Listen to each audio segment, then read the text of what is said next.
médico, o que você acha também, né? Vou te perguntar porque aconteceu com você, né? Com vários professores. Como foi para você quando o Bochecha, não só o Bochecha, né, mas com o Felipe Andrew, decidiu seguir o segmento para outra equipe? Como é que foi assim? Ou você quis já sempre o melhor para ele, a amizade continua? Sim, não mudou assim, nada? É a questão assim. de você... Até realmente é muito difícil isso, né? Então, assim, no começo eu assumi uma liderança de muitas pessoas quando muito jovem, né? Eu acabei sendo graduado muito cedo, com 4 anos e 8 meses de jiu-jitsu eu já era faixa preta, e eu comecei a dar aula, então... E quando eu comecei a dar aula, já logo migrei para a equipe Brasa, e aí tudo o negócio era... A Brasa era atual campeã mundial, montamos uma unidade filial em Santos, e, cara, daqui a pouco eu fui... Tinha 2 anos de faixa preta, eu tinha, cara, assim... 30 filiais só na Baixada Santista da Brasa. Então o negócio foi muito exponencial, assim, foi rápido e caíram muitas pessoas na minha mão para eu liderar. E eu não tinha experiência de liderança. Eu não tinha, por isso que eu também é outro tema que eu questiono muito, até que está em evidência aí, é a faixa preta na mão de jovens. Né? Porque acaba acontecendo esse tipo de coisa, que você acaba errando muito mais do que acertando, o que é normal. Mas que talvez, se você tivesse tido um pouco mais de experiência, de maturidade, você tinha acertado. E muitas vezes os teus erros prejudicam pessoas. Né? Então acabou acontecendo isso comigo, muitas vezes no começo por imaturidade. Eu fui criado no mundo da luta. Por mais que eu tivesse uma base já do lado de fora, eu fui criado no mundo da luta. Eu passava mais horas até então dentro do tatame do que em outros lugares. E aí você vem com aquela cultura já ali. Né? Então, tinha o Creonte. Aí tinha o cara que, tu criou, deu de tudo e o cara vira as costas. E aí tem, cara, então esse monte de informação nesse sentido, né, faz que você sofra no começo, porque isso é muito natural. Só que quando você vai entendendo mais o nível de liderança, o que realmente você é tido como uma figura, você é o líder, você é o professor daquelas pessoas. Você é tido como um super-herói, uma figura especial para eles. Figura especial... age de forma especial, tem atitudes especiais.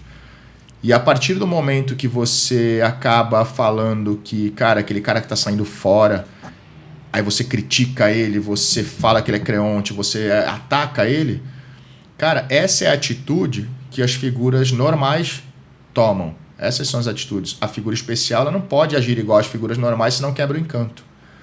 Se você é uma figura especial é porque você tem mais experiência, você tem mais horas investidas ali. Você foi colocado num patamar diferenciado perante os teus resultados. Né? E se você age como todo mundo age, cara, você está voltando para o lugar de todo mundo. As pessoas que te colocaram lá vão te trazer de volta para você, vai ser igual, você vai perder todo o encanto, vai perder a admiração e o respeito das pessoas. Então eu comecei a entender isso, eu sofri no começo, porque para mim eu estava perdendo alunos. E quando eu fui entendendo isso, eu comecei a ficar mais aliviado. Eu comecei a, cara, assim, ter uma relação com todos eles. Né? Então eu perdi muitos. Né? Então, assim, eu trouxe muitos, criei que nem paizão, dei de tudo, todo mundo queria ir para Santos, porque, cara, eu dava casa, comida, roupa lavada, patrocínio, lugar para dar aula, aula particular, seminário, dava tudo pros caras. Na época que ninguém dava Na ainda, época que né? ninguém dava, por isso todo mundo queria ir para Santos. Porque era o bem bom lá. Só que eu estava errado em dar. Hoje, eu dou oportunidade para que eles aprendam a conquistar. Você dá a vara, né? Eles Hoje pegam eu dou a o vara e peixe. eles pescam. Né? Então, antigamente eu dava o peixe. Mas eu também não sabia que era assim. Eu não sabia liderar. Eu só era um faixa preta que tinha gente que eu tinha que dar aula para eles. Só isso.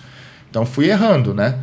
Então, hoje, por isso que eu falo muito disso hoje, da importância de você ter a maturidade ou estar ao lado de pessoas que já conquistaram, para que você possa ter esses exemplos a seu favor e você erre o menos possível.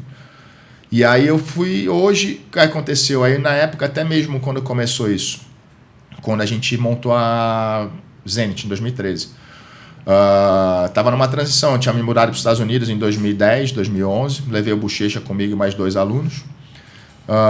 Voltei depois de 1 ano, né, por querer voltar mesmo, por ter um propósito maior na minha vida, que eu tinha uma vida muito boa lá nos Estados Unidos, cara, vida que assim, qualquer um, era o sonho de consumo de qualquer pessoa, até hoje tá lá. Eu larguei aquilo que eu tinha, que eu vi que na realidade não era o tudo, eu achei que era, né, porque a cultura do jiu-jitsu fala, você tem que ir embora para viver do jiu-jitsu. Não, você não tem que ir embora. Você tem que só estudar, você tem que se capacitar e aprender a trabalhar. Você vive do jiu-jitsu onde você queira estudar, onde você queira estar. Né? Só que eu fui levado pela cultura. Eu vi que não era nada daquilo. Eu falei, cara, eu tenho tudo, mas eu não tenho nada. O que eu quero tá no Brasil, tá em Santos. O que eu quero é minha família, o que eu quero são os meus amigos, o que eu quero é minha academia, é aquela galera que tá lá. E aí eu larguei aquilo que eu achava que era tudo lá nos Estados Unidos, larguei o dinheiro, larguei a oportunidade, larguei 2 academias, quase 1.000 alunos e voltei. Só que eu trouxe os moleques de volta. Eu trouxe os moleques de volta e, cara, o Bochecha morava na periferia, né? E aí eu trouxe ele, coloquei ele para morar num palácio e quando eu voltei eu trouxe ele de volta para a realidade do Brasil dele, né? E aí ele teve um choque muito grande, ele sentiu muito e aí ele começou a ficar triste. Aí eu falei, cara, entrei em contato com o Lucas Leite. Falei, Lucas, porra, eu quero mandar o Bochecha pra aí, você fica com ele? Pô, lógico, Cavaco. E a gente, quando ia para os Estados Unidos, ficava tudo na casa do Lucas. O Lucas sempre abriu as portas para todo mundo. E aí eu mandei o Bochecha pra lá, porque ele tava meio que frustrado e foi na época que a gente tava migrando para montar a Zenit. E aí eu montei um combinado com ele, que foi a época de 2013, que eu falei, cara, vamos fazer essa despedida aí, eu quero fechar o Mundial, vamos fechar o Mundial junto. Né? E eu acho que eu consigo ainda me manter em alto nível, né? Você chegou, a gente tem a possibilidade de lutar na mesma categoria. Eu tô lutando, mesmo de super pesado, eu luto de pesadíssimo, você é pesadíssimo e, cara, vamos fazer isso aí para que a gente possa fechar com chave de ouro. Que maneiro. Né? E a gente começou a treinar e, cara, a gente fechou o World Pro, depois a gente, na sequência, fechou o Mundial, né? E aí no dia do Mundial eu anunciei minha saída da Checkmate. Né? E aí comecei um projeto novo, né? E eu falei, cara, assim, ele foi a primeira pessoa que soube do projeto. Eu falei, eu sei que a gente não tem estrutura física, de material humano para poder te dar um suporte nos Estados Unidos, tua vida está aí hoje com o Lucas. Então, só que eu tenho que dar o próximo passo na minha carreira profissional, né? Chegou a hora de eu montar a minha equipe e eu quero que você fique aí, você é a primeira pessoa que está sabendo desse projeto. Né? Eu sei que a nossa amizade ela vai enfraquecer devido ao contato físico diário, né? Essa relação é muito natural, né? Só que é um preço que a gente tem que pagar.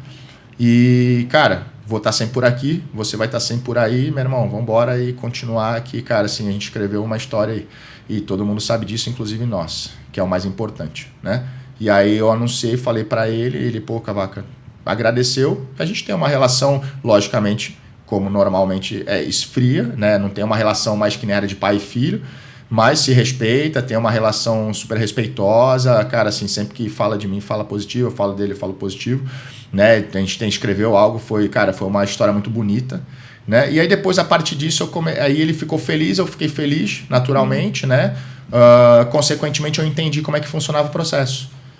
E aí eu comecei, falei, cara, se eu não posso dar oportunidade do próximo passo, né? Sendo que eu mesmo busquei sempre o próximo passo, vai ser muito egoísmo da minha parte querer que essas pessoas fiquem do meu lado e impeças de crescer por algum sentimento meu, né? Então eu comecei eu mesmo buscar próximos passos para os meus alunos, né? E foi o que aconteceu com o Felipe e com muitos outros. O Silvinho Duran lá, que é o braço direito do Shaolin hoje em Nova York, já está lá há quase 10 anos, né? E diversos outros, tem várias dezenas espalhados pelo mundo todo. Né? Então eu mesmo comecei a buscar oportunidades em pessoas no exterior que pudessem dar oportunidades para os meus alunos. Né? Então quebrou aquela vaidade, quebrou aquele senso de tipo, são meus. Não tem nada meu, cara. É que nem filho, a gente cria para o mundo e quer o melhor deles. Né? Então quando essa mentalidade chegou, essa chave foi virada, cara, eu vivi de uma forma muito mais confortável, eles também, a relação foi mantida, né? Como se nada tivesse acontecido, só tem a diferença de uma bandeira, que o resto foi tudo prevaleceu, tudo foi mantido até hoje. Tanto que, cara, o Felipe, ele vem aqui, às vezes ele me pede para ficar no corner, eu fico, às vezes o professor dele ele fica também. Cara, assim, a gente tem uma puta boa relação. Eu liguei pro Bob lá nos Estados Unidos, né, para pedir para ficar com o Felipe também, né? Então, cara, o moleque quer ir embora e, cara, assim, ele tá em Las Vegas, ele não quer ficar, ele quer... E, cara, em San Diego eu tenho um grande amigo que é o Bob, que é um dos sócios da Aliança. Eu falei que é sócio do Johnny Farias também lá em San Diego. Eu falei, pô, Cavaca, manda pra cá então, moleque e tal, a gente dá uma moral pra ele e tal. Eu não tinha noção do Felipe ainda, quando chegou lá, o moleque é também bom pro coração pra caramba, foi abraçado, conquistou o espaço dele. E, cara, normal, todo mundo ficou amigo e todo mundo é amigo, é só uma bandeira que diferencia, que é diferente do que antes, só. Pô, que legal, você que fez a conexão, então, dos dois. De assim, todos né? eles, tem vários outros também, do Shaolin foi, né, então, assim, cara, assim, acho que é o importante, né? Quem sou eu para querer impedir o crescimento sempre que, cara, eu fui a primeira pessoa que busquei o meu crescimento. Eu saí da aliança para integração para crescer. Eu saí da integração para a Brasa para crescer. Eu saí da Brasa para fundar a Checkmate com o Leozinho para crescer. Eu saí da Checkmate para fundar a Zend para crescer.